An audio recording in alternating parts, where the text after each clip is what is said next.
Bienvenidos a Anatomía de una Historia. Este es un lugar donde la salud se vuelve más humana. Soy la doctora Julia Rodríguez y en este espacio conoceremos a la persona que está detrás de la bata. Hoy tenemos a la doctora Carolina Valladares, una mujer que ha transformado su dolor en un proceso de sanación. La doctora Carolina es coach de vida, psicóloga clínica, actualmente con una alta especialidad en recursos humanos, y es una mujer que ha fundado una clínica llamada Training for Life. Acompaña a organizaciones a encontrar su liderazgo, pero acompaña también a cada persona en su proceso de plenitud, integrando la psicología con la espiritualidad. Bienvenida, doctora, es un placer tenerla aquí. Gracias, doctora Julia. Estoy sumamente contenta de verdad estar contigo en esta vida. Siento que es como un sueño hecho realidad. Sí. Porque de alguna manera también el hecho de venirla haciendo por redes, ver todos los programas de anatomía de mi historia y pues hoy estar aquí del otro lado de la pantalla, no como espectadora, sino como parte de la historia. Así que estoy muy contenta y gracias por la invitación. Muchas gracias por estar aquí, doctora. Y bueno, quiero decirles que hoy tenemos un ejemplar de su libro, Un milagro en tu vientre, que nuestra entrevista va a estar basada en esa experiencia que usted plasma en estas páginas, que sé que va a ser de mucha ayuda para las personas que nos escuchan. Pero antes de empezar a hablar sobre toda esta historia, doctora, vamos a hacer una pequeña dinámica. Se llama La mente inquieta. Yo le voy a hacer una pregunta y usted va a responder con algo que usted considere que es correcto o que está relacionado con la pregunta. Ok, ¿estamos listos? ¿Listas? Ok. Doctora Carolina, su infancia en una palabra. Feliz. ¿Psicología o ingeniería? Psicología, 1000 veces. ¿El momento más silencioso de su vida? Diagnóstico de infertilidad. ¿Qué significado tiene el nombre Daniel Andrés? Poder, fuerza, energía. ¿Qué significa hoy Training for Life? Para mí, Training for Life es un lugar donde aprendemos a entrenarnos para enfrentarnos a la vida, para poder ser mejores seres humanos en la vida. Es un entrenamiento de vida, tal como lo dice la palabra. Qué bello. Vamos a empezar por el origen, doctora. El diseño, de dónde usted viene, cómo fue su entorno familiar, qué caracterizaba a la Carolina de la infancia y qué cosas recuerda hoy con amor. Bueno, mi infancia, de verdad, tal como te dije hace poco, es feliz, porque definitivamente no tengo ningún recuerdo de la infancia que haya sentido, que haya marcado. No porque no hayan existido eventos difíciles, no porque no tenga un recuerdo en algún momento de una situación, de una crisis que hayamos vivido a nivel familiar, sino porque en realidad siempre estuvo caracterizado por padres que estuvieron presentes, que en medio de las dificultades siempre supieron ser personas sabias que nos enseñaron con amor y que nos guiaron, que nos mostraron la fuerza y la energía para salir adelante en medio de la adversidad. Adicionalmente también porque conformada no solamente por el núcleo familiar, sino que también por toda la familia, primos, hermanos, una hermana nada más, mis tías, etcétera, que fueron personas que marcaron mi vida de una manera positiva. Yo puedo pensar que mi familia siempre fue mi fuente de refugio, fue mi lugar seguro, mi lugar donde podía ir a conectarme con esa energía positiva para luego poder ir hacia afuera y enfrentarme a los retos.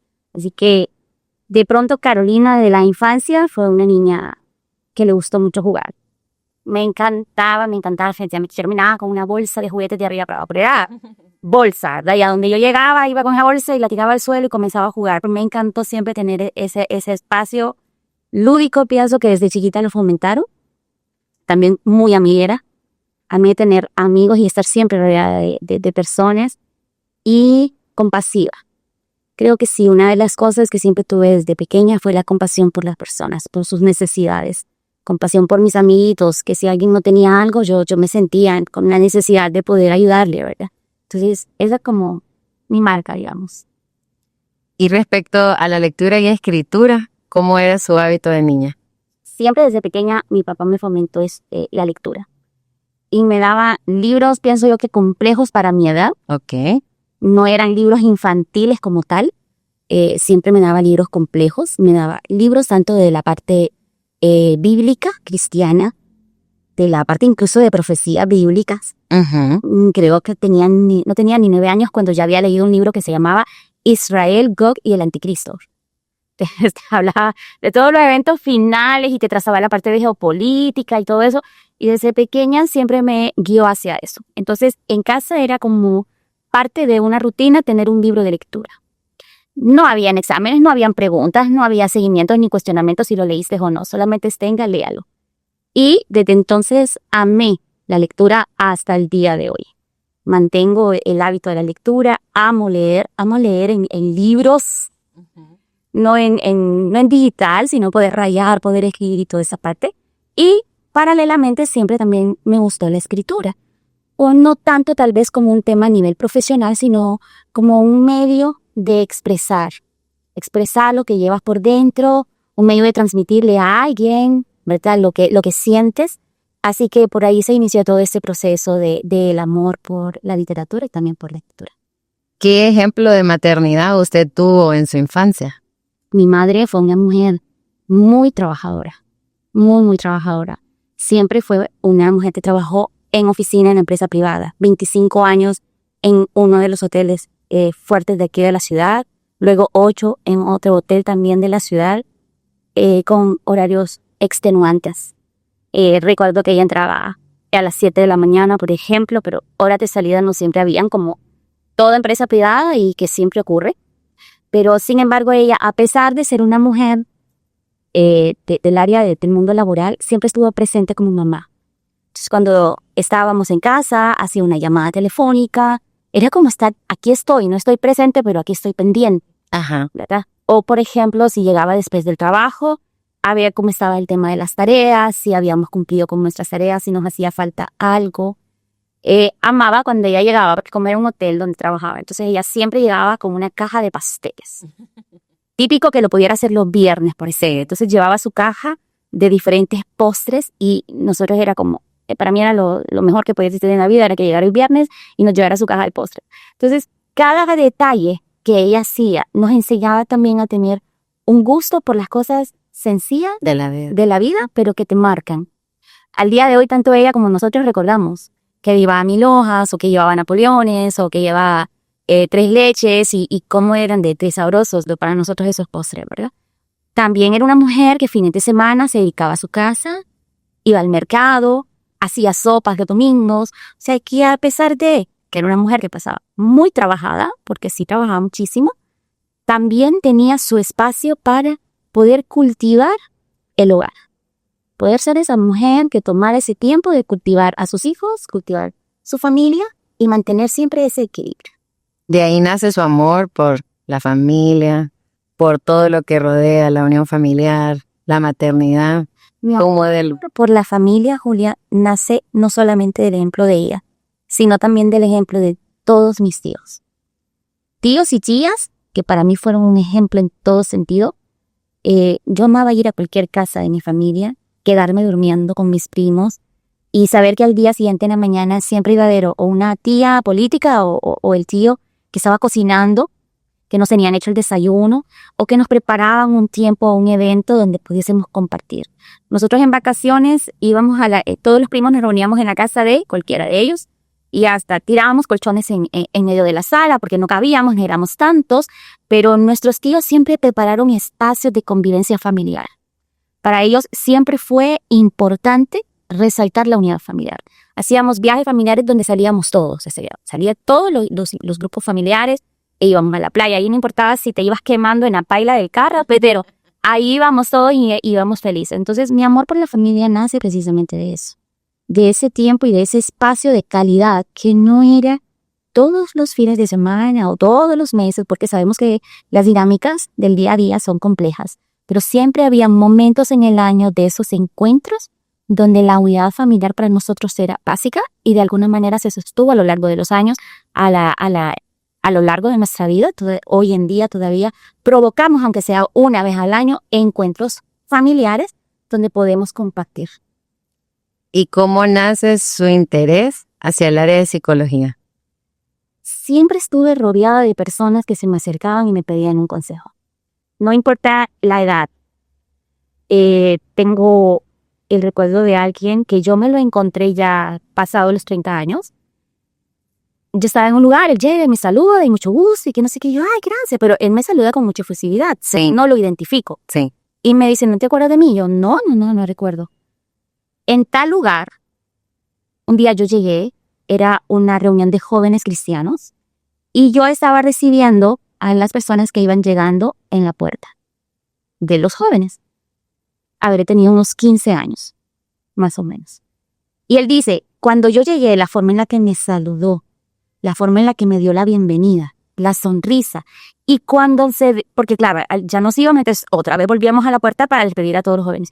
Cuando se despide me dice, te esperamos nuevamente. Marcó mi vida. Yo ese día iba destrozado, me sentía solo, y él empieza a contarme su historia de joven, porque igual éramos de la misma edad. Pero solo el hecho de haber saludado o haberme dicho te espero de nuevo el próximo domingo, para mí marcó mi vida. Ese hombre se convirtió en misionero. Wow. Entonces, son cosas que sin saberlas, yo ya traía en mí algo que estoy segura que impactaba la vida de las personas. Sí. Entonces, desde ahí, desde muy pequeña, hacía cosas de manera muy natural, pero que yo siempre le digo a mi hijo y se lo digo al día de hoy, no sabes cómo un saludo Así es. puede impactar la vida de una persona. Solo el hecho que llegues a un lugar y digas buenas. No sabes cómo tu energía puede realmente impactar la vida de alguien de manera positiva. Entonces, a lo largo de mi historia de vida, siempre me encontré en momentos donde sentí que lo que yo tenía por dentro debía de dárselo a alguien para lograr que esa persona dejara de llorar, por ejemplo, y volver a verle la sonrisa, porque ese era como parte de mi sentido de vida. Así que ser psicóloga fue casi algo que lo traía en la sangre y en el corazón. Y cuando le tocó escoger su carrera universitaria, ¿era la única opción que tenía o tenía otras opciones? En realidad, como siempre estaba orientada al área del servicio, y a la parte humana, y me gustaba mucho comprender el comportamiento de las personas, pero también la parte física, ¿no? Cómo funciona el organismo. Me parece un misterio este cuerpo humano, cómo Dios lo diseñó y cómo funciona de manera tan perfecta cuando todo está en equilibrio. Así es. Entonces decía, bueno, puedo estudiar medicina y dedicarme a la pediatría porque me encantan los niños, que sobre todo son más chiquititos, me derriten. O estudio biología marina porque me encantaban también los delfines, o psicología. ¿Cómo descarté las otras dos? En medicina, si veo sangre me desmayo, así que yo dije, pues me voy a estudiar medicina, no voy a pasar ni a segundo año, creo, me van a sacar los doctores, los profesores, o si logro pasar, se me van a morir los pacientes en una emergencia, porque el paciente ahí tirado, dolido y sangrando, y yo voy a estar por otro lado teniendo primeros auxilios para el desmayo, así que quedo descartada. Y luego, pues la biología marina, que aunque sí me gustaba también, era como mi pasión, a mí me gustaba el hecho del comportamiento de los delfines, cómo impactaban en la parte de terapias. Ya. Sí decía, pero es que los delfines que se parecen mucho, que es el animal que está más cerca de la inteligencia humana, etcétera. Por eso creo que era ese interés. Sentía por ahí. Y la psicología, porque es que yo la practicaba, o sea, no era psicóloga, pero yo vivía en eso, dando consejos. Siempre estaba con alguien sentado que me estaba contando su vida, su experiencia, su situación. Yo me cargaba muchísimo con la vida de las personas, compañeros o muchachos de la iglesia, jóvenes de la iglesia, muchachas. Yo desde los 15 años tenía grupo de crecimiento a cargo. Iba a las colonias y a los barrios, de puerta en puerta, a buscar jóvenes para rescatarlos. Es una experiencia realmente que hoy en día yo digo, Dios nos guardó y los tiempos eran muy distintos hace 30 años atrás. Pero yo voy a un lugar, voy a obviar el nombre del lugar, pero sí era un lugar donde teníamos el grupo de crecimiento, un barrio que hoy en día sigue siendo peligroso. Mi amor por el servicio ignoraba los peligros de la calle. La juventud. No sé, os recomiendo, jóvenes, hay que ser más precavidos. Pero entonces yo llego y me voy por todo el barrio, llego una hora antes a invitar jóvenes de todos lados de las cuadras a la casa de la hermana que nos prestaba la casa, el grupo de crecimiento. Y se me ha llenado de jóvenes. Yo creo que yo ese día podríamos haber tenido, no sé, unas 30 jóvenes más o menos en la sala de una casa que era más pequeño que este espacio. Todos estábamos así como bien apretados y habían unos jóvenes hacia las puertas o fuera de las puertas. Pero yo miraba a la dueña de la casa que estaba así, aterrada. Y yo así como, bueno, tuvimos nuestra reunión, una hora que duran los grupos de hogar. Sí. Y cuando ya se van, me dice la hija de la señora, ay, Caro, Y yo, ¿qué pasó? ¿Y qué pasó? Es que de los jóvenes que acabas de traer, son de 2 maras diferentes. Y les tenías reunidas en la casa a 2 grupos que se confrontaban en aquel entonces, que no se llamaban maras. No recuerdo el nombre en ese tiempo, cómo le empezaban a llamar. Y así como, no, han tenido confrontaciones aquí esos 2 grupos. Y la señora estaba que le daba algo, yo no sé cómo, no se le bajó la presión del estrés, pero al final lo que te quiero decir es que desde muy pequeña, Había una siempre, la influir. necesidad de sacar a las personas de sus problemas y que encontraran el sentido y el propósito de su vida. Así que ese es el tema al final cuando me toca elegir mi carrera. No fue específicamente psicología cuando llegué a la universidad, porque aunque sabía que era lo que quería, que había nacido para eso, tenía las etiquetas sociales, consejos que no considero que hayan sido malintencionados de personas adultas influyentes en mi vida, autoridades morales, espirituales y familiares que decían, no estudies psicología. Algunos decían, no estudies psicología porque la psicología es del diablo. En aquel entonces, hace 30 años, ser psicólogo era ser ateo. Los fundadores de los padres de la psicología, ¿verdad?, sacaban mucho el tema religioso. Entonces, te vas a desviar del camino, te van a convencer que Dios no existe, porque para ellos todo es desde otro punto de vista, ¿no? Sí. Y por otro lado, que era una carrera muy poco prometedora económicamente, muy poco prometedora, entonces era te vas a morir de hambre. No vas a poder ser una profesional exitosa y no vas a poder sostener ni tu propia vida, menos un hogar, ¿verdad? Entonces eso me lleva a tomar inicialmente una decisión un poco difícil y me matriculo en el primer semestre de la universidad en ingeniería industrial. Pero era como ir a clases, era una tortura, porque aunque sí le entendía muy bien a todo, no era lo mío. No me sentía feliz en ese lugar. Y yo decía, no, definitivamente aquí yo voy a ser una profesional frustrada. Sí. Porque no estoy en lo que me gusta, o probablemente ni siquiera terminé la carrera. Así que contra todos los pronósticos, sin decirle a nadie de mis padres, principalmente que estaba haciendo cambio de carrera, en el siguiente semestre, me acuerdo que estaba sentada en el famoso Hollywood, que es la Universidad Nacional. Los que somos de la autónoma sabemos que No sé, ahí casi todo el mundo la etiqueta como el lugar donde perdés el tiempo. Yo puedo decir del lugar donde encontré mi destino. El lugar donde se abrió un espacio ahí en la eternidad de ese tiempo y me pude ver hacia el futuro y decir que era lo que yo tenía que estudiar y hacia dónde caminar. Así que sentada en el famoso Hollywood, yo dije, Señor, yo necesito que me ayudes a tomar una decisión porque no quiero estar en algo que no es lo mío. Y sobre todo mi anhelo desde siempre ha sido servirte.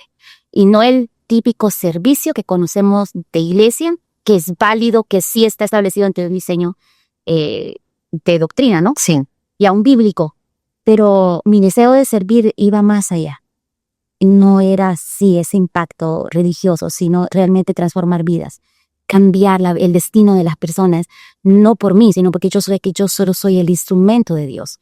Yo le decía, Señor, si mi carrera te va a servir, si yo te puedo servir a través de la psicología, entonces ayúdame a tomar esta decisión, que no me muera de hambre, como me dicen, que no me vuelva atea, sino que más bien me acerque más a conocerte a ti y que a otros también los lleve a conocerte a ti, conocer la razón por la cual están en esta vida. Y ahí fue donde tomé la decisión, cambié de carrera y no me arrepiento. Lo haría 1 y 1000 veces.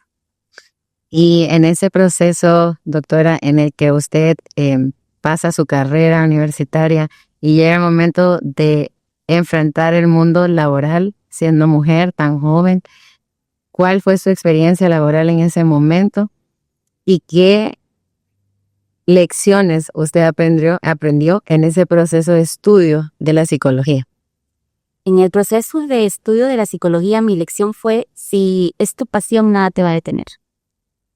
Nada. ¿Vas a tener obstáculos? Sí. Nuestro sistema educativo no está muchas veces configurado, sobre todo el sistema público, y el privado también en realidad, no siempre está configurado para hacerte las cosas fáciles. En sí, adicionalmente, nuestro país tampoco es un país fácil. Así es. Para estudiar no es fácil. Hubieron muchas veces en donde, por sacar copias, por conseguir manuales del dinero que me daban mis papás para el día, me quedaba sin ni un 5 ni para almorzar. Hubieron días en donde mi almuerzo fueron 2 mentas. nada más, en todo un día. Se me iba desayunado, almorzaba mentas y yo llegaba a mi casa a las 7, 8 de la noche porque quizá mi última clase era muy tarde. Días en los que me tuve que ir caminando desde la universidad hasta mi casa. Y yo creo que era una ruta de caminar 2 o 3 horas, porque no vivía tan cerca de la Nacional. Así que si hablamos de retos, cuando es tu pasión, nada te detiene. Creo que esa fue mi mejor lección de la universidad. Y mi mejor época. O sea, yo amé mi momento de estudio en la universidad contra todas las situaciones adversas que pudimos haber vivido. Porque si algo he aprendido en la vida es amar la vida que tenés, no importa los obstáculos. Amala. Y cuando recordés ese paso, es como decir, viví cosas duras, pero no para llorar, no para sentirme mal por lo que viví, no para reclamarle a la vida, sino para darle gracias. Darle gracias a Dios, darle gracias a la vida, a los círculos de apoyo, a las personas que estuvieron ahí, que nos tendieron la mano y decir, pasé por ahí, pero salí adelante. Sobreviví a ese momento y ahora estoy en otro. Y cada etapa va a tener retos, cada etapa va a tener dificultades y de cada dificultad hay un crecimiento si aprendemos a sacarlo.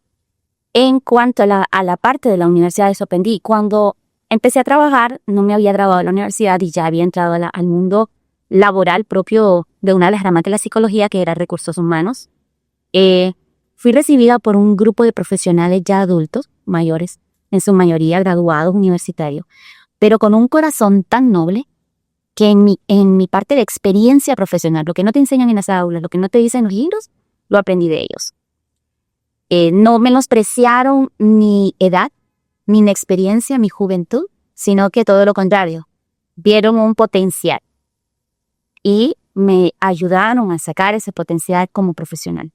Hoy en día, en el área de recursos humanos, yo puedo decir, el 70% de lo que yo soy como profesional hoy fue formado precisamente en esa escuela, en ese mi primer empleo.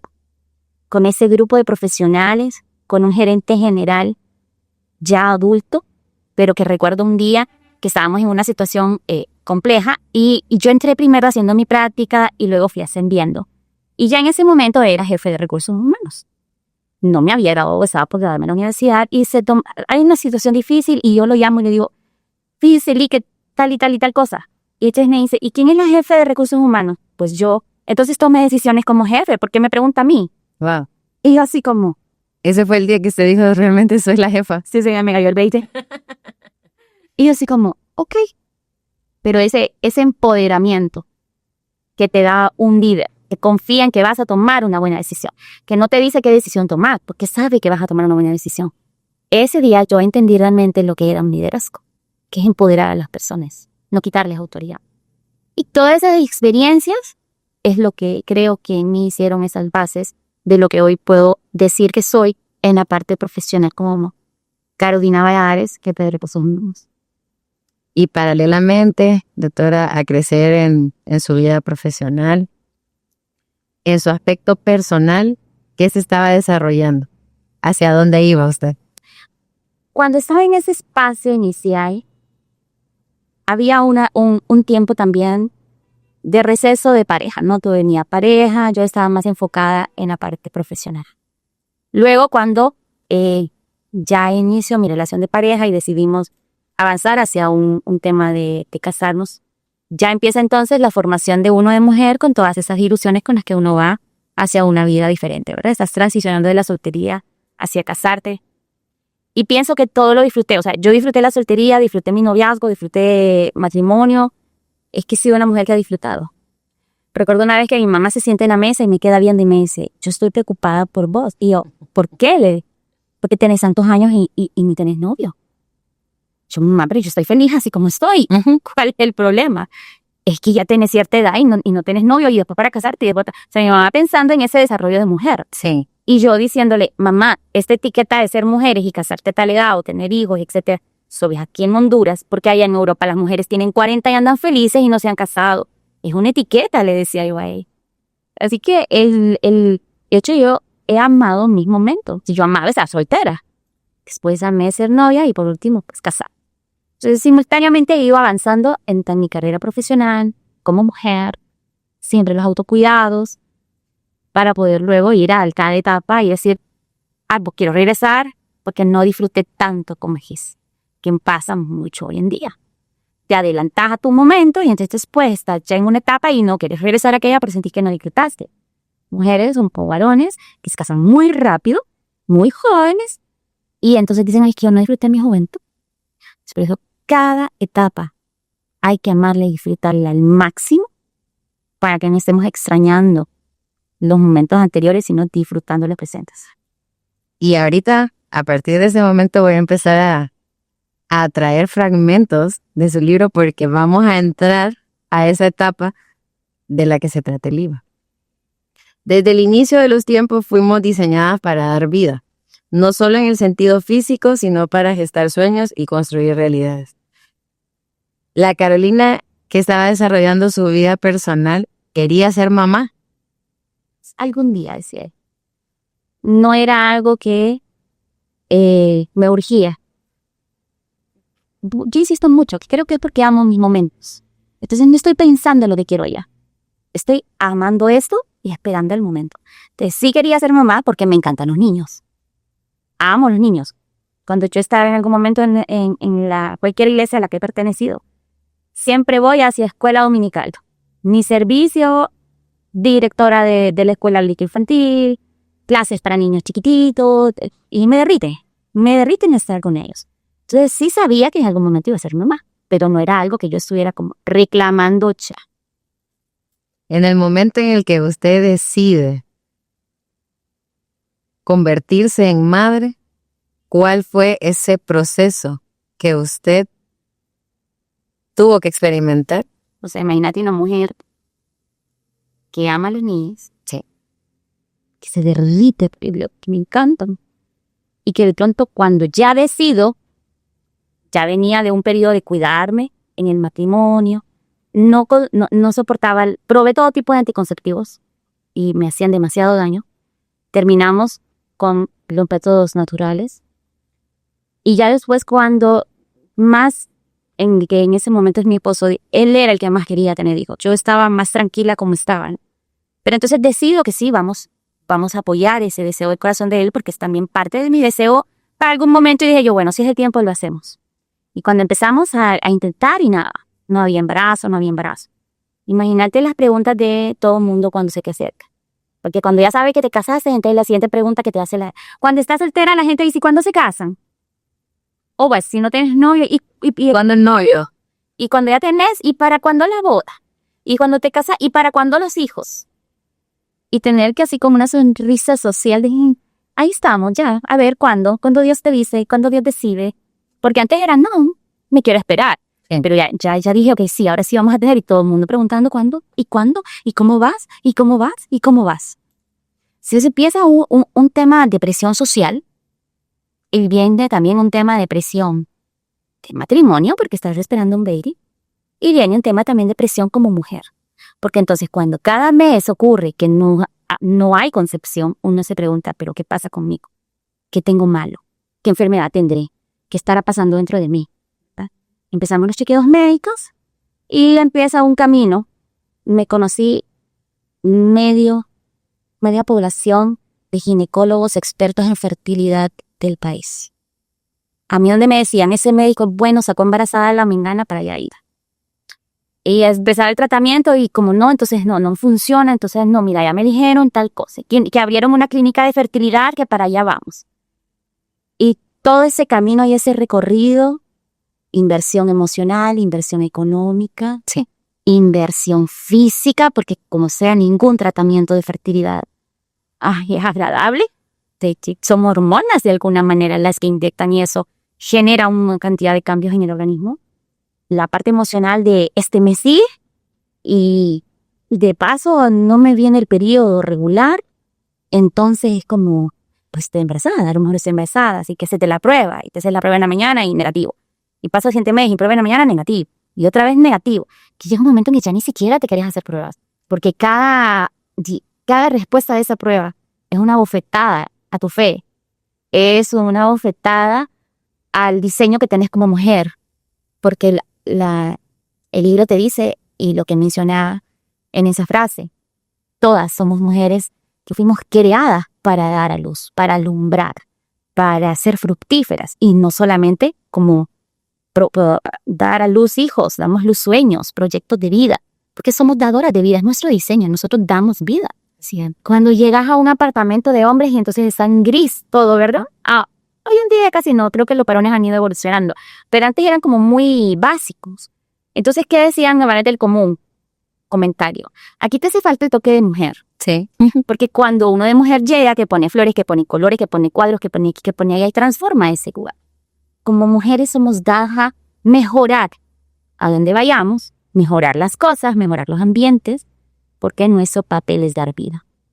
Y si el principal diseño social es que des vida como mamá, que des un fruto, que es otro ser humano, y llegas al final de cada mes y te das cuenta que no podés, eso golpea. Es un duelo silencioso, como se lo mencionó. Es un duelo en silencio. En silencio porque tampoco lo querés hablar porque duele. Y nadie quiere hablar de lo que duele. Y en silencio porque avergüenza. A veces te da pena. No quieres dar explicaciones tampoco. No quieres estarle contando al mundo qué es lo que te está pasando. Entonces, todas esas cosas creo que al final son las que terminan caladas. Y ahí es donde el camino para corregir lo que haya por dentro es un camino largo, es un reto, pero finalmente todas las que lo atravesamos con fe logramos superar. ¿Cuánto tiempo duró este camino? 6 años.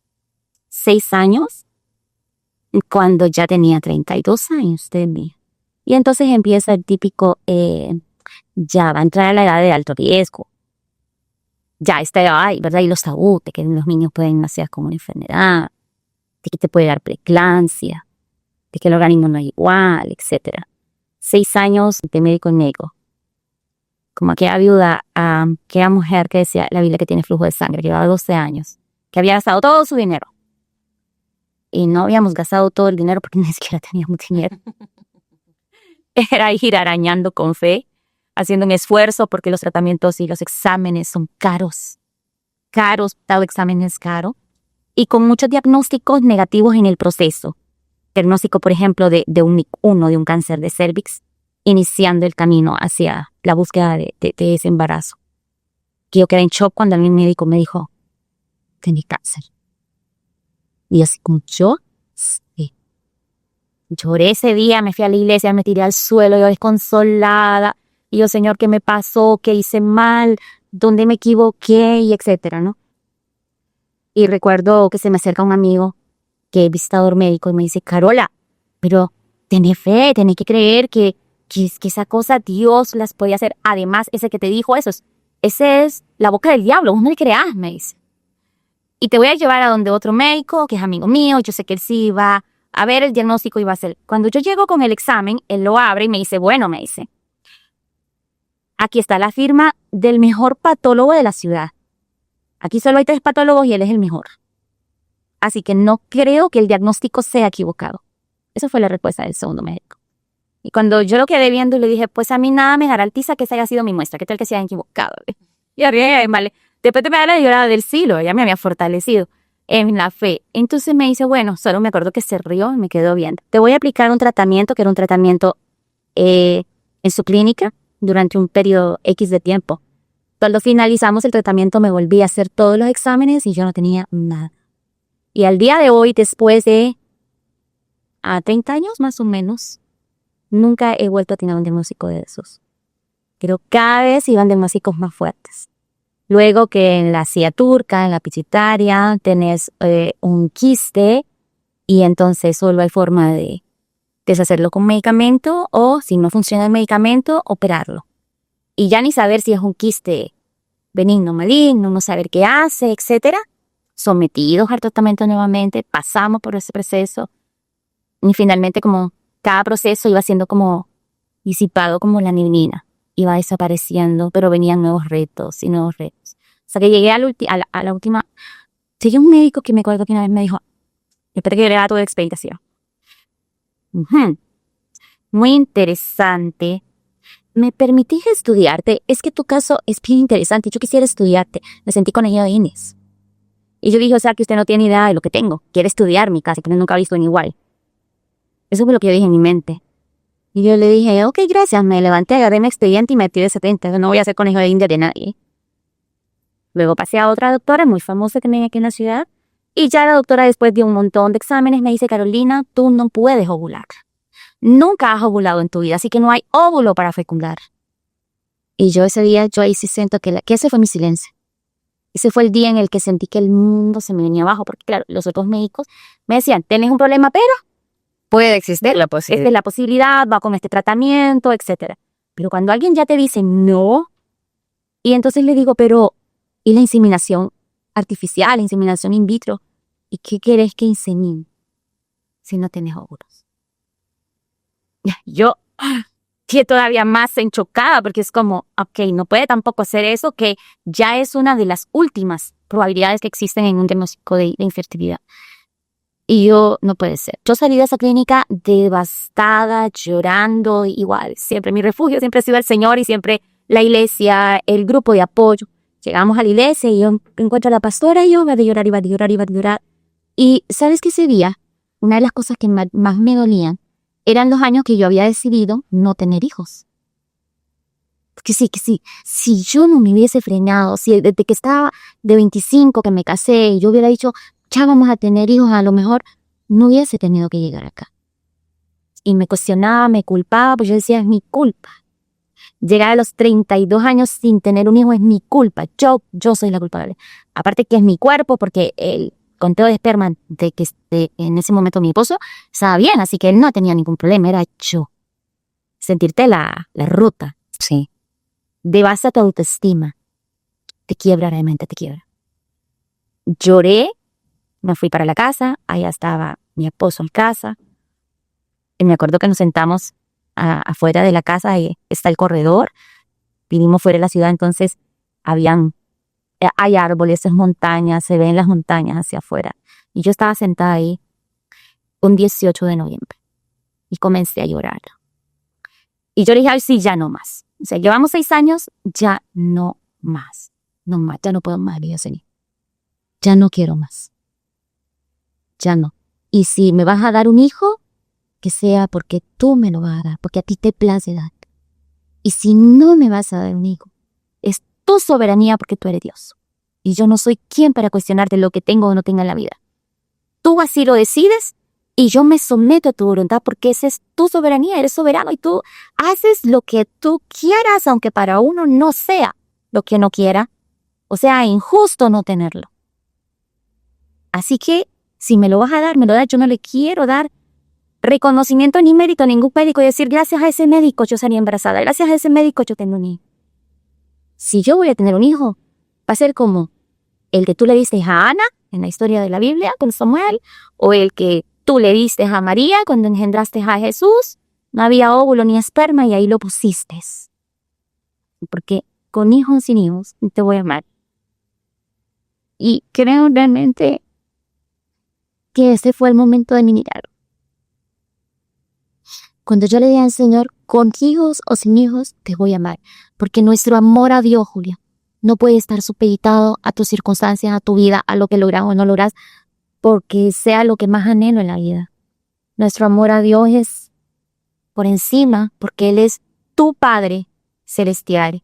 Te dio la vida, todavía dio a su Hijo unigénito para salvarte. ¿Y qué más querés?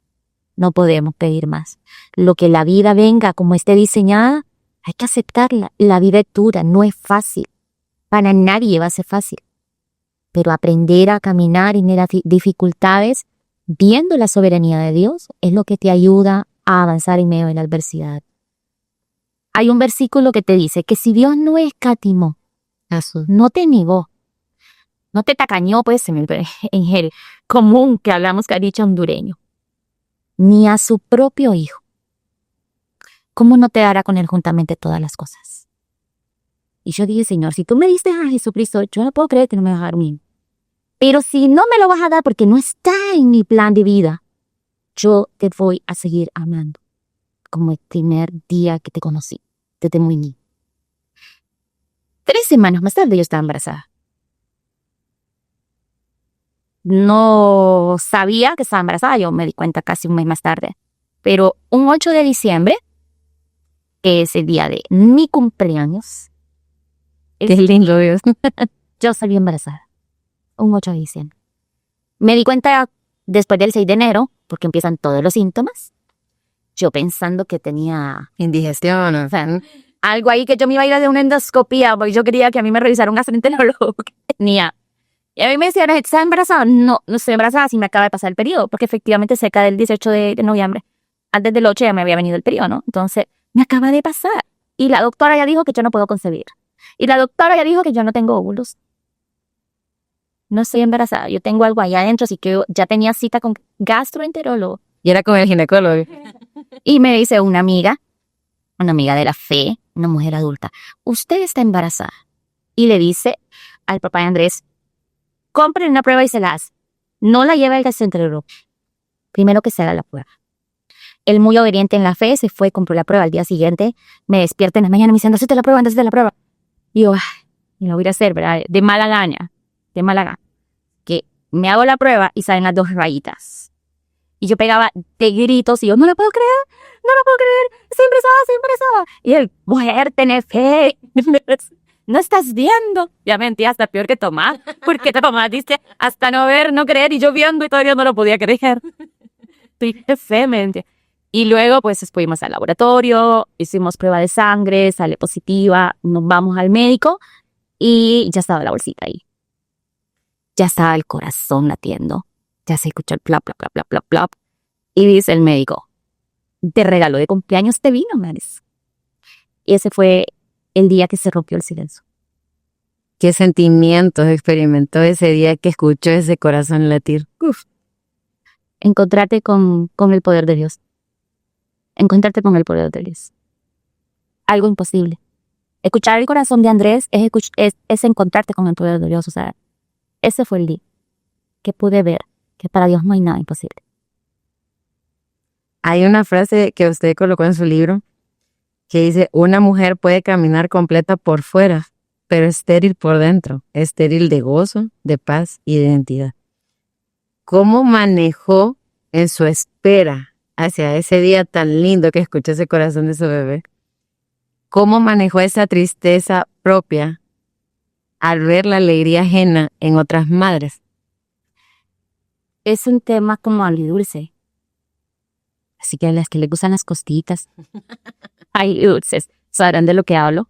Porque por un lado sentí la felicidad y el gozo de ver a tus amigas, a tu familiar o a alguien X que postea de pronto en redes que el corazoncito o que la iconografía o cuenta su historia, su pancita, o ya cuando nace y tienen ese bebé en sus brazos, ¿no? Y saber que estás alegre por esa persona, que no es esa envidia fea que la gente siente de me cae mal esa mujer, pero tal vez porque deseas lo que tiene. No, en realidad sí estás alegre, pero por dentro es el reflejo de lo que tú anhelas y no tienes. Por dentro es el reflejo de sentirte rota, de sentirte vacía, de sentir el vientre vacío. Yo por eso les digo, un milagro en tu vientre es porque yo sé lo que es tener el vientre vacío. Como cuando alguien me puede decir a mí, yo sé lo que es aguantar hambre. Sé lo que es sentir dolor en el estómago porque no tengo nada de comer y tengo días sin comer. Entonces yo te puedo decir, yo sé lo que es sentir el dolor en el vientre porque anhelas tener ese ser dentro de ti y no lo tenés y eso duele. Pero al mismo tiempo, no podés detenerte en tu dolor. No podés frenarte, no podés amargarte, no podés encuevarte, no podés enojarte con Dios y con la vida por lo que duele. Tenés que encontrarle un sentido, tenés que encontrarle un propósito. Los dolores que vivimos o te destruyen o te catapultan. Por eso el dicho que te dice lo que no te mata, te hace más fuerte. Entonces, tú decides si ese dolor te va a retener ahí, en ese lugar, en ese espacio emocional y espiritual, donde estás sufriendo y te va a aislar de las personas, te va a hacer que dejes de disfrutar de la vida, que tenés otras cosas por las cuales ser feliz, pero como estás metido, enfrascado en ese dolor, no podés disfrutar las otras cosas, o decidís que con todo y el dolor, salís a la vida y manifestás la luz que hay en tu interior con otras cosas. Los dolores hacen grietas, pero en esas grietas yo tengo que permitir que entre la luz para que comience a fluir un milagro. Los milagros no ocurren de afuera para adentro. No es lo que me tomo en medicamentos, si hablamos de sanidad, Y no importa si es una sanidad. En este caso de esterilidad, pero hay tantas mujeres luchando con tantas enfermedades. Y los primeros milagros no ocurren con lo que tomo. Los primeros milagros no ocurren con las personas con las que me encuentro que me van a decir, aquí está, para que obtengas tu sanidad o tu milagro. El milagro ocurre de adentro hacia afuera, cuando permito que en medio del dolor puedo disfrutar la alegría de otro y de manera genuina. Y eso no invalida tu dolor. Así es. No invalida que si estás viendo a una mamá cargando un hijo, no invalida que no te sientas con tus brazos vacíos. Pero sí podés disfrutar esa vida en los brazos de esa mamá. Y decir que bien por ella, que si puedo, yo sigo mi propio camino y sigo mis propias luchas, sin permitir que la amargura, el enojo o que el rencor llene. En la historia que nos contó, llegó ese día en que usted se cansó. Y usted escribe, tu milagro no llega con un tratamiento, sino con una rendición. ¿Cómo logró soltar el control para que el milagro encontrara su lugar? He sido una mujer que le gusta tener todo bajo control. Todo. Planificadora a más no poder. Y ese día entendí que hay cosas que humanamente jamás las vas a lograr. ¿Por qué? Porque Dios quiere mostrarte su soberanía. Porque Dios quiere mostrarte que Él está por encima de todo. Y porque Dios quiere mostrarte que hay cosas que son fáciles de lograr cuando las hace Él. Pero cuando las hacemos nosotras, son cuesta arriba. No se puede. Nos cuesta. Dejamos la vida misma en quererlo lograr. Pero cuando Él lo hace, es el chasquido de un dedo. Y yo me pude haber evitado 6 años de dolor si me hubiera rendido antes. Entonces, entendí en ese momento que tenía que soltar el control. Porque yo no podía. Y no sé si te ha pasado a veces. En cosas tan pequeñas. Quieres abrir unas de esas bolsas que las dejaron bien apretadas, los que te vendieron, lo que sea, con la intención de que nunca la abras. El que la amarro es como, no tengo ganas de que esta la abra. Entonces, a veces uno está como queriendo abrir la bolsa. O sea, te pueden ir las uñas en eso. La paciencia.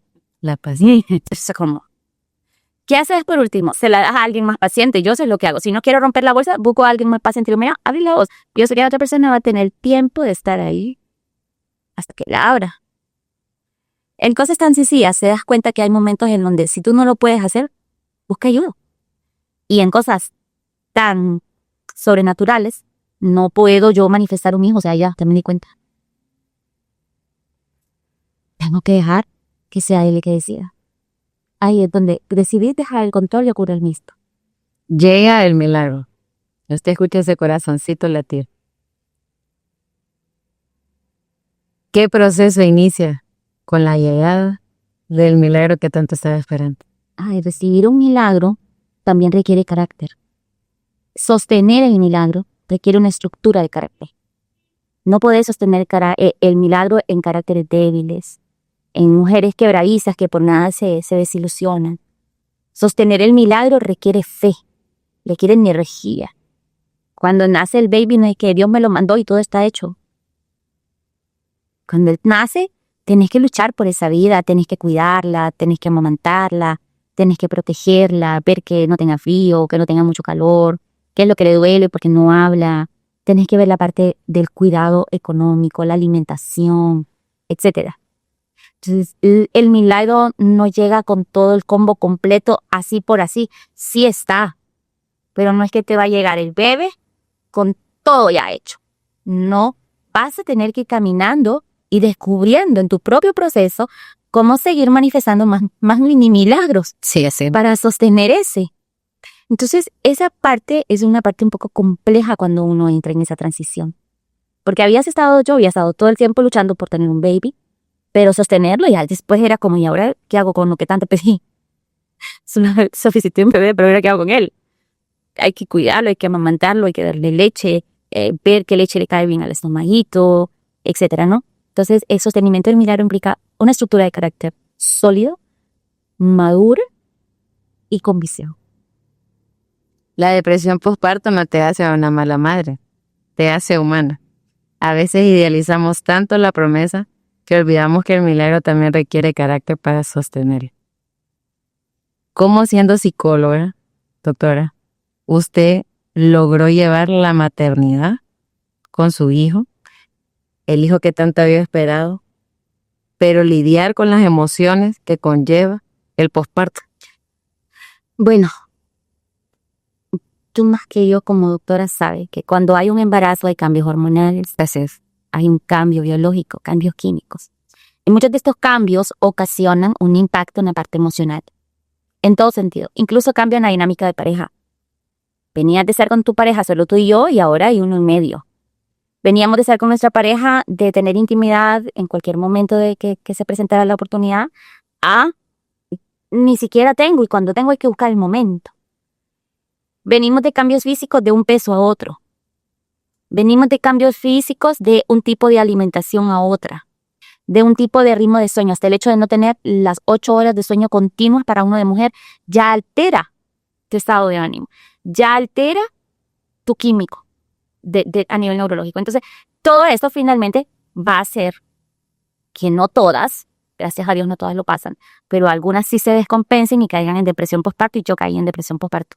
Sin darme cuenta, no vi las red flags, no me di cuenta de que estaba ahí me sumergida, porque para mí en ese momento lo más importante era la vida que estaba a mi cargo. Entonces uno de mujer en este proceso se anula, Sí, porque totalmente. ellos son los que tienen en ese momento total prioridad. No solo doy vida cuando está dentro de mí, no solo doy vida en el momento de luz, doy vida en toda esa etapa de crianza. Sigo dando vida. Cuando toca amamantar, sigo dando vida. Sigo dando de mi ser a ese otro ser. Y todo ese proceso hace que nos anulemos. Y si no tenemos los círculos de apoyo, si no tenemos las mamás que nos acompañan, que tal vez con un pito de más, ser más perceptivas y decirte te estás descuidando, si no tenemos mujeres adultas, nodrizas que nos acompañen en el proceso, consejeras, especialistas en el área de la crianza infantil. Entonces ocurre que muchas mujeres nos extraviamos. Aunque podemos tener todo el conocimiento técnico, profesional, pero si no hay alguien que nos esté diciendo, nos podemos extraviar. Y eso fue precisamente, a mí la depresión postparto, el chuquicho la vine detectando casi cuando tenía 3 meses de haber dado a luz. Me duró casi 1 año. Trabajamos mucho con los médicos, el ginecólogo y el pediatra en ese acompañamiento. Y por supuesto un par de amigas cercanas de la iglesia para poder salir. Pero entonces en ese proceso de depresión estás un poquito más de mal humor. No quieres socializar mucho. Una tristeza que te lleva a la culpa. Sí. No solo porque es un milagro. Pensemos en cualquier mujer que no ha tenido problemas para concebir. Pero se siente culpable porque debería estar feliz porque tiene a su bebé, pero se siente triste. Y no digamos si es un bebé que no estabas esperando, que no estaba planificado, o que la mujer estaba en su cúspide profesional y cuando se sentía mejor y estoy embarazada, etcétera, ¿no? Entonces hay tantas circunstancias de vida que giran en torno a un embarazo y a la manifestación de un hijo, que es todo el mundo te dice, pero si es una bendición, si es un regalo de Dios, si los hijos son un tesoro, entonces todo el mundo te está diciendo que es lo mejor que te pudo haber pasado en la vida. Y es cierto, claro que sí, pero hay circunstancias en el entorno que no te están ayudando a disfrutar a plenitud ese momento de felicidad. Y uno se siente culpable. Eso le decir. Toda mamá Algo consciente de la culpa de no sentirte tan buena madre. La madre perfecta. La madre perfecta y que aparte también tenés que mantener esa imagen de esposa perfecta. Y tenés que ejercer tu papel en casa como esposa, como madre. Y si solo tenés los 40 días del postnatal y te toca volver al trabajo y dejar a tu bebé en casa, el proceso de desapego o el proceso de ordeñarte para dejarle el pepito si es que estás dando lactancia, o el que te llamen y te digan es que estaba de llorar y no sé qué tiene, y que a veces te toca, no tenés familiares cercanos y te toca dejarlo con una niñera, y a veces una niñera más joven que el mismo baby, y después de ser un niño criando otro niño, porque no encuentras nadie más. Es un proceso. O te toca ir a dejar a un daycare, y así con más niños, y después de los primeros 2 días el niño regresó con gripe. Sí. Que ya se te pegó de gripe y te sentís mal porque tu hijo se enferma porque a ti te toca salir a trabajar. O sea, sostener un milagro requiere carácter. No es fácil, independientemente de la forma en la que tuviste a tu hijo. Porque solo el hecho de concebir ya es un milagro, no importa si te costó o no. desde el momento en que tú estás aquí con un bebé en tu vientre, o lo manifiestas, ya es un milagro. No importa si eres súper fértil o no lo eres, ya eres tú hacedora de milagros. Y el entorno, la vida, no está configurada para tantas cosas al mismo tiempo. Y eso de alguna manera siempre cala en la parte emocional. ¿Qué síntomas que ahora usted puede detectar le podría compartir a esas madres que son señales de depresión postparto? Sí, un cambio de humor, definitivamente creo que es el primero, cuando te cambia el estado de ánimo, ya sea que te mantienes muy irritable, que todo te molesta o muy triste, porque no siempre la depresión va a ir orientada hacia sentirte triste. Ujú. No, a veces no lloras, lo único que sí estás bastante irritable y de muy mal humor. Aparte de eso, ese cansancio extremo que va más allá del cansancio de tener que cuidar al bebé, ¿no? Es un cansancio que pudiste haber dormido, te dieron el receso en casa, alguien te dijo anda descansar, yo cuido al bebé, pero te levantas igual de cansado como si no hubieses dormido absolutamente nada. Cambios en el apetito, pueden haber también dolores estomacales o sentís un colon irritable, puedes comenzar a sentir muchas cefaleas porque también la depresión puede manifestarse físicamente, ¿verdad? Te empiezas a distanciar de tu pareja, distanciarte de las personas que tenías antes como cercanas, no tenés ganas de recibir llamadas de nadie, no querés hablar con nadie, sentís como, ay, no, yo ahorita no quiero hablar con absolutamente nadie, solo yo y mi bebé, porque simplemente sí te estás enfocando en el bebé, pero estás totalmente queriendo desconectarte del mundo, aislándote del mundo. Insomnio, donde no podés controlar el sueño, también es uno, y ansiedad. Puedes comenzar a sentir ansiedad incluso por el hecho de pensamientos intrusivos de algo le va a pasar. Lo dejé en la cuna, se podía ahogar.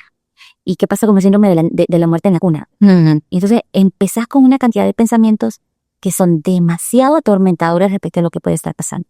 Estos son como los más básicos y clásicos. Pero hay mujeres en depresión postparto que incluso pueden llegar a pensar en que sería mejor que el niño se muera. O sea, estamos hablando de cosas extremas, pero ocurren. Y luego se sienten más culpable la mamá por lo que está pensando. Así es. O no hubiese salido embarazada. Y me siento más culpable porque estoy empezando a tener rechazo hacia mi hijo. Entonces, son un montón de factores que pueden ir como señales de alerta que tenemos que tener. Cuando yo digo esto ya no es normal, ante la mano y de ayuda. Quiero tomarme el tiempo para hablar sobre la reflexión de esta parte porque la depresión postparto es real. Y como mencionó la doctora, hay ciertos síntomas que son como invisibles porque son propios del proceso, porque hay cambios en el hábito, pero que realmente el círculo de apoyo que está alrededor de esa mujer tiene que saber identificarlo. Usted también, mujer, si siente que realmente la maternidad sí es lo mejor que nos ha pasado, pero siente que esa carga está siendo demasiado pesada, pida ayuda. Así es. Como comentábamos con la doctora, a veces el hecho de que alguien llegue y diga, te voy a cuidar al bebé un ratito, anda, tómate un café, un té con tus amigas, eso ya es una terapia que esa mamá le puede ayudar, le puede cambiar la manera de enfrentar la vida. Esos pequeños cambios de yo llego a tu casa, no te preocupes, yo te voy a ayudar a ordenar, que muchas veces vamos a recibir visitas porque van a ver al niño y queremos tener la casa impecable, pero hay un recién nacido. Entonces, en ese momento, el brindar apoyo y no venir a querer adecuar la maternidad a otra persona como nosotros vivimos nuestra maternidad, empezar, es que vos tenés que hacer esto, que vos no, o sea, cada quien a su ritmo, sea esa persona que usted hubiese deseado tener o que va a desear tener cuando usted esté en ese periodo. Correcto. Usted hablaba mucho, doctora, de la culpa que nosotros como mujeres experimentamos, creo que en todas las etapas, desde que sabemos que estamos embarazadas, y eso es un sentimiento que compartimos, no importa en el espacio y circunstancia que cada mamá esté. Cuando usted ya tiene su bebé, ¿cómo maneja su área laboral? ¿Usted trabajaba, no trabajaba? ¿En qué momento decide renunciar a su éxito profesional para poderse dedicar a la crianza 100%? En el momento en el que Andrés nace, yo estaba en un proyecto. Era un proyecto de iglesia, pero sí un proyecto bien absorbente. O sea, yo entraba a trabajar a las 9 de la mañana y podían ser las 10 de la noche y yo seguía todavía. De lunes a viernes, sábados, a veces descansaba y domingos full time otra vez. Entonces, cuando nace Andrés, yo todavía estoy bien comprometida en el proceso y decido que entre mi hermana y la suegra de mi hermana, Nena, me ayuden a cuidar a Andrés medio tiempo y yo medio tiempo en la otra jornada tratando de cumplir. Pero cada vez se volvía más difícil, tanto para mí como para el papá de Andrés, el hecho de que pensábamos que era mejor que él estuviera bajo mi cuidado. Y él, pues dije, voy a terminar mi proyecto, pero responsablemente no lo voy a dejar a mitad de camino, lo concluí en noviembre. Andrés nace en agosto.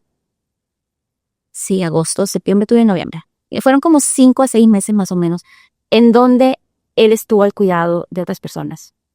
A veces ocurre que hay personas que te dicen, pero es que todas hemos dejado a nuestros hijos y nos hemos ido a trabajar, o sea, ¿cuál es el problema? Y es válido. Sí, es válido. Pero también es válido si una mamá o una pareja decide que sea ella la que va a cuidar. Y es válido que una mujer a nivel profesional diga, voy a hacer una pausa y voy a cumplir con mi otro rol. Porque ser profesional no es tu único rol en la vida. Tener más roles. Y nosotros decidimos en qué momento ese rol va a ser a tiempo completo o va a ser un rol a medio tiempo o eventual. No es la sociedad y no es lo que la sociedad te imponga. Porque hoy en día la sociedad impone mucho que la mujer tiene que ser profesional y tiene que autorrealizarse. Los padres nos sentimos orgullosos cuando vemos a nuestros hijos evolucionar a nivel profesional y estar en un buen estatus económico o en una buena posición económica o una buena posición profesional y siendo brillantes y exitosas. Y eso nos llena a nosotros, principalmente a los papás. Entonces, eso presiona un poco, no importa si sos hombre o mujer, te va a presionar en entrar dentro de un estatus, te va a presionar entrar dentro de una expectativa que puedan tener las personas respecto a cómo tiene que ser tu éxito. Y probablemente tú sientes, y yo en mi caso, cuando yo decidí hacer una pausa, yo me sentía la mujer y la profesional más exitosa del mundo porque estaba aplicando la psicología con mi hijo. Y yo siempre he pensado que a mí de qué me sirve conquistar el mundo si pierdo lo de mi casa. ¿De qué me sirve hacia afuera ser una mujer brillante y exitosa? Que todo el mundo te aplauda, que todo el mundo te admire, que todo el mundo diga, ay, qué linda, cómo me aconsejó, cómo me ayudó. Pero en tu casa tenés un hijo quebrado, fracturado emocionalmente, o un matrimonio fracturado. Creo que en este mundo tenemos que aprender a tener todas las cosas en un balance correcto. Porque pero todavía en el que estamos, 2026, hace tantos años era diferente, un poquito diferente. Y aún así las exigencias eran altas. Pero las exigencias de hoy en día es éxito profesional. Todo te quieren medir por los éxitos de las cosas, donde vivís, lo que posees, de qué trabajas, etc. Tu verdadero éxito está donde tú sientas que estás feliz. Y no necesariamente mi felicidad Es la felicidad es tuya. Uh-huh. Entonces, como el dicho que dice por ahí, si me ven en algún día haciendo tal cosa, que ahí soy feliz. Pues yo decidí dejar en pausa, criar a Andrés sus primeros años de vida. Vital, los primeros 6 años de vida de un niño son vitales. Entonces, que el padre o la madre estén presentes, algunos podrán hacerlo como estuvieron mis padres, y es válido, y funcionó, y aquí estoy yo, muestra de ello. Otros lo harán como yo decidí hacerlo con Andrés, dedicarme a cuidado de él, tiempo completo. Hay sacrificios que haces, no solo a título profesional, también económico, un solo ingreso en el hogar, no es lo mismo que 2. Pero al final, si lo decidís hacerlo, hacelo con gozo. Si decidís irte a trabajar, hacelo con gozo, sin sentimientos de culpa, pues, o sea, cada quien toma su decisión, pero la decisión que tomes, tómela con gozo. Y mantenga los puntos de equilibrio. Ningún trabajo, yo he dejado trabajos, he dejado viajes, oportunidades que se me han abierto, porque pongo en la balanza si esto va a ser siempre equilibrado para la vida emocional de mi hijo, o si no. Entonces, si algo me dice, no va en equilibrio, entonces digo, miro. Porque la vida es un equilibrio. Y si te vas a los extremos, eso ya ocasiona problemas. De igual manera, si yo digo solo mi hijo y nadie más, y no quiero socializar, no quiero salir con nadie, me olvido de la pareja, me olvido de mi autocuidado, me olvido de verme bonita o de cultivarme, de leer un libro, de sacar un curso, también es malo. O sea, los equilibrios y los extremos, tenemos que aprender a diferenciarlos. Si estoy en un equilibrio, bien. Si estoy en un extremo en cualquier cosa, busquemos el equilibrio.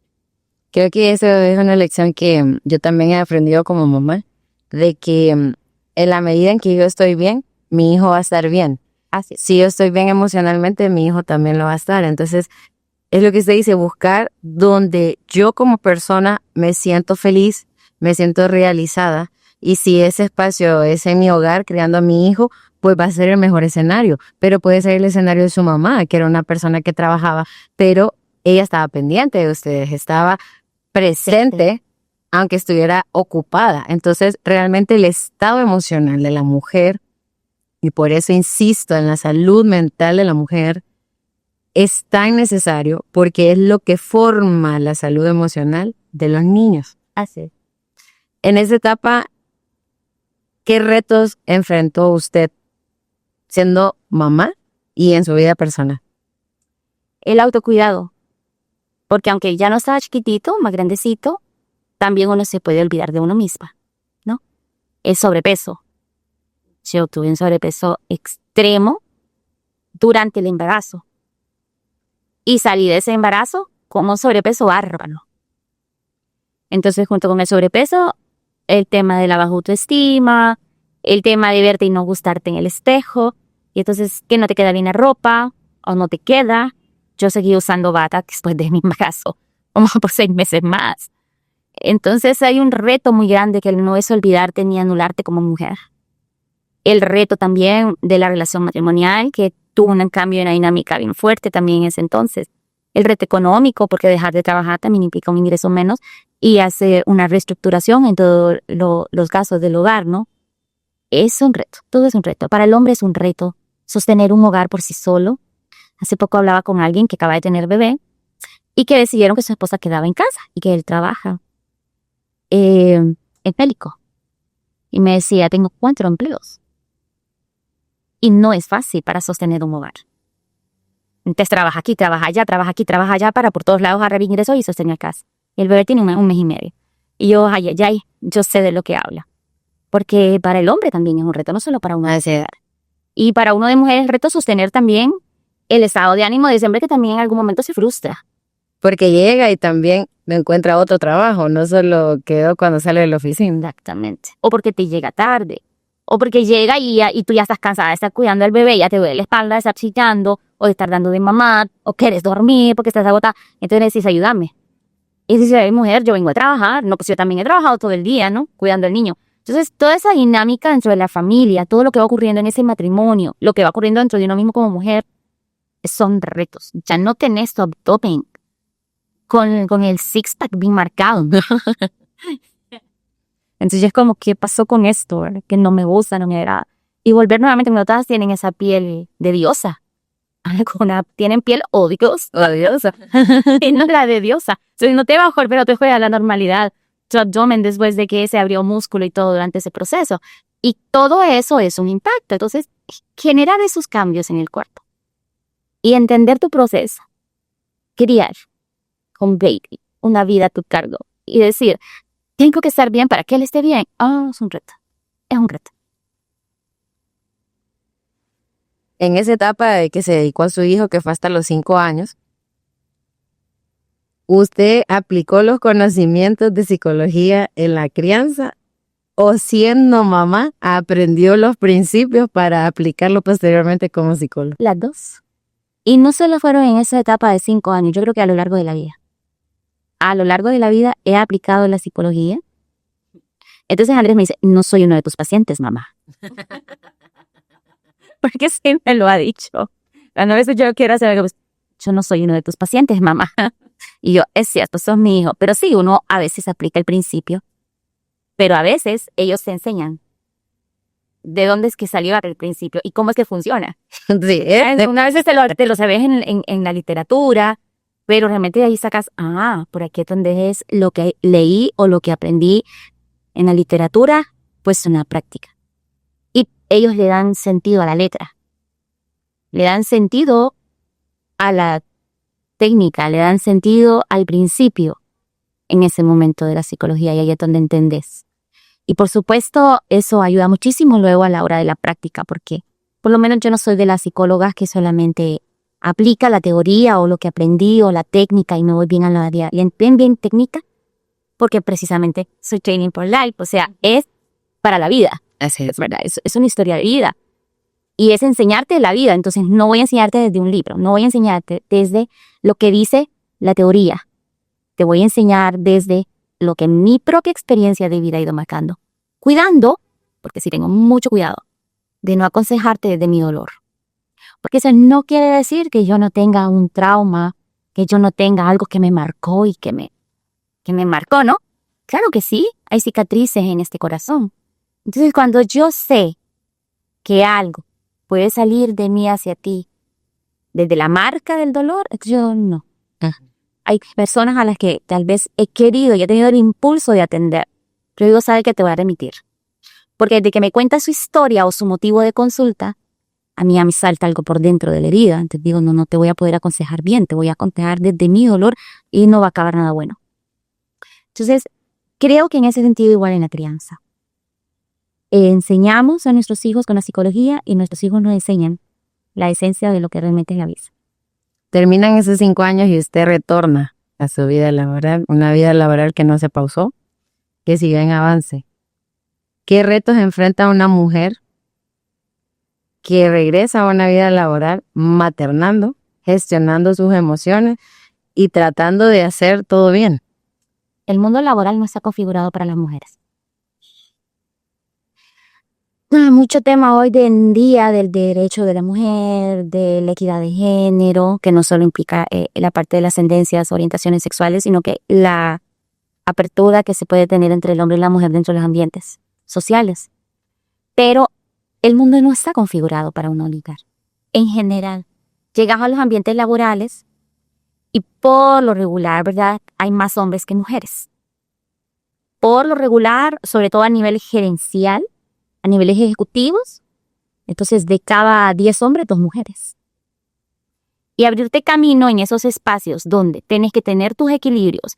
El varón no tiene la exigencia de si su hijo, quién se lo va a ir a traer a la escuela. Por la mayoría el varón lo va a dejar, pero quién lo va a traer ahí, mira, a ver, porque yo tengo una reunión de junta directiva, porque yo tengo esto, yo tengo lo otro. Y una de las mujeres es la que tiene que gestionar toda esa otra parte.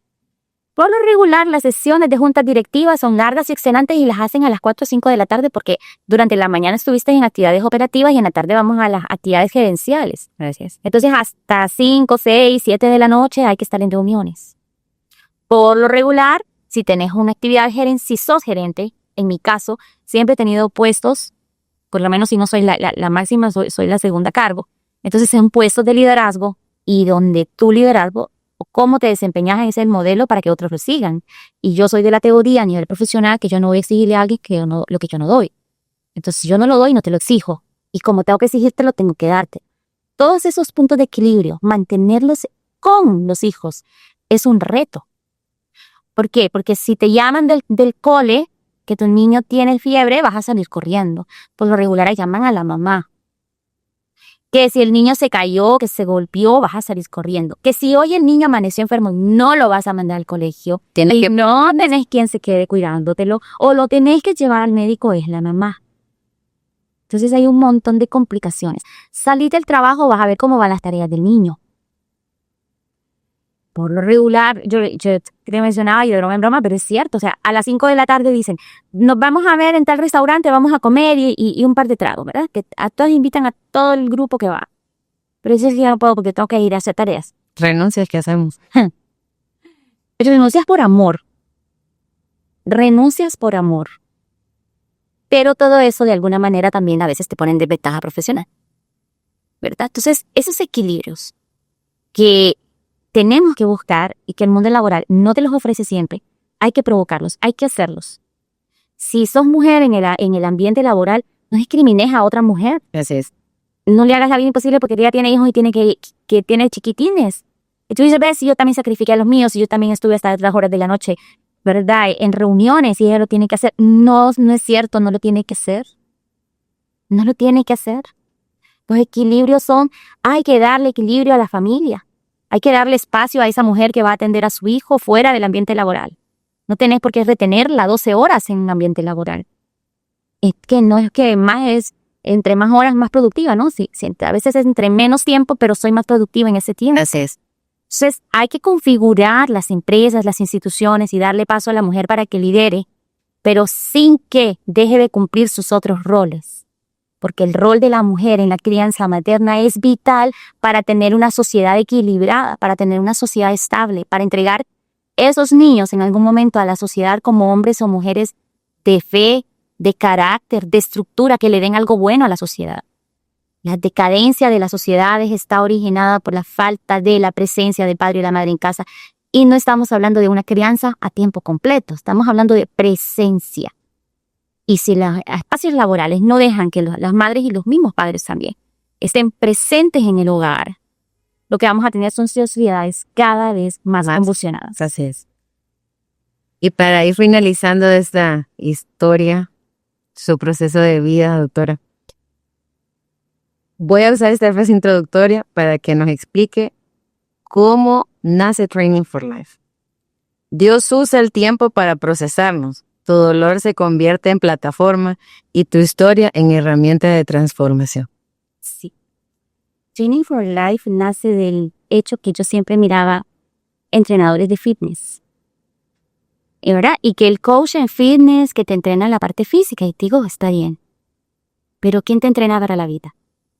A veces nuestros padres no venían con manual de crianza y no nos trasladaron un manual de crianza. Lo que pudiste haber encontrado en el camino que alguien te aconsejó, que alguien te dijo. Pero no tienes realmente un manual de vida. El único manual de vida es la Biblia y muy pocos la leemos. Y si la leemos, muy poco la entendemos. Entonces Training for Life nació precisamente con esa intención de ayudarle a otros a desarrollar ese músculo emocional. Y por eso el logo es IE, que es inteligencia emocional. Porque es desarrollar el músculo emocional. El éxito de las personas hoy en día no está basado tanto en las habilidades técnicas. En las universidades te entrenan para ser un buen técnico, un buen profesional. Pero en realidad ni en la escuela, ni tampoco en las cargas académicas, no lo vas a ver en las estructuras educativas que te dan clases de inteligencia emocional, que tenés una clase de manejo de emociones. A mí me encanta porque en España la parte de educación de parte del gobierno ya está dentro del pensum académico una clase que es de mindfulness. Y los niños van a clases de mindfulness y les enseñan a control de emociones, regulación de los impulsos, regulación de estados de ánimo, manejo de la ansiedad, etcétera, ¿verdad? Entonces, a nosotros ni en casa ni en el sistema educativo no te forman para eso. Y el éxito en la vida de las personas exitosas son personas que saben controlar sus emociones, que saben mantenerse estables en medio de las crisis. En el tiempo de la pandemia, la habilidad blanda que sobresalió y que marcó la diferencia en los CEO, que tuvieron éxito en sus organizaciones, que no cerraron en medio de la crisis, sino que evolucionaron, fueron las organizaciones dirigidas por CEO que tenían inteligencia emocional, pero que también habían desarrollado una habilidad o capacidad adaptativa, la capacidad de adaptarte al cambio de manera pronta y tomar decisiones acertadas. Pero para tener capacidad de adaptación al cambio, tenés que tener inteligencia emocional.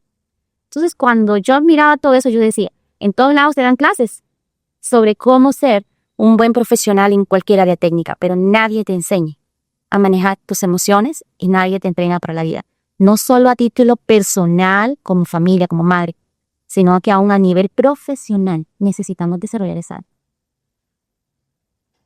¿Qué le diría usted a la Carolina de hace muchos años que lloraba cada vez que la prueba salía negativa, que lidiaba con esos sentimientos de culpa en el embarazo, al ver todas las recompensas que hoy usted puede experimentar al ver a Daniel Andrés como un hombre exitoso, con propósito y que realmente tiene un llamado fuerte? Sí. Primero que todo es un proceso. Nadie que está llamado a algo grande le va a caer así como cayó de cielo. Para sostener cosas grandes ocupas una estructura de carácter. Y las estructuras de carácter se forjan en los cuartos de oración y en los cuartos del llanto. Donde no te quedas tirada llorando. Claro, lloras y te levantas. Así es. Pero cada lágrima que cae a tierra es una gota de agua que riega la semilla de la fe. Si vas a llorar, le diría, llora con propósito. No es lo mismo llorar amargamente y que ese llanto no produzca y no geste algo ahí, que llorar en la presencia de Dios con el propósito de que tus lágrimas no convenzan a Dios, porque las lágrimas no convencen a Dios, pero que tus lágrimas riegan las semillas de la fe. Amén. Y para finalizar, quisiera que pudiera hablarle a esa mujer que está viviendo una prueba negativa. a esa mujer que acaba de ser madre y que le prometieron una maternidad feliz y plena y se da cuenta que no es así. O a la madre que está criando sola y siente que su carrera o sus sueños están quedando atrás. ¿Qué le diría? La maternidad creo que es el milagro más grande que podemos realmente tener en nuestra vida. Que la circunstancia que estás atravesando hoy no puede ser más fuerte que el amor que hay en tu corazón. El amor que es la unción más poderosa que hay en el universo. Ese amor es lo que va a manifestar el fruto en tu vientre. Ese amor es lo que te va a permitir sostener este fruto en tus brazos. Ese amor es lo que te va a permitir obtener tu victoria y cruzar a la otra orilla. Ninguna noche es eterna. Ninguna noche es eterna. Siempre viene brillando el sol de justicia.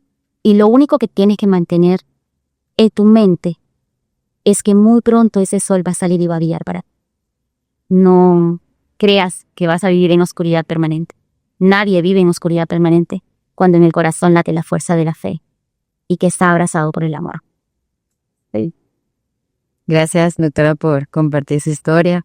Gracias por enseñarnos que la espiritualidad y la psicología no son enemigas, sino que son el equilibrio perfecto para sanar, Totalmente. para transformar, para crear. Y gracias por poderle dar voz a ese montón de mujeres que son madres, que han pasado por un proceso duro, que están pasando por un proceso duro, que están enfrentando una vida laboral con muchas dificultades, pero como usted acaba de decir, que si hay un propósito, que todo lo que hagamos sea la semilla para que veamos el fruto el día de mañana. Totalmente. Si usted quiere saber más sobre esta historia, ¿verdad? Puede comprar su libro, Un milagro en tu vientre, en Amazon. Este episodio nosotros lo estamos haciendo en homenaje al Día de las Madres. Así que quiero que toda mujer que nos escucha y que es madre se sienta orgullosa de estar haciendo lo mejor que puede con sus hijos. Que si en algún momento necesita ayuda, la busque. Puede buscar a la doctora, ¿verdad? En sus redes sociales.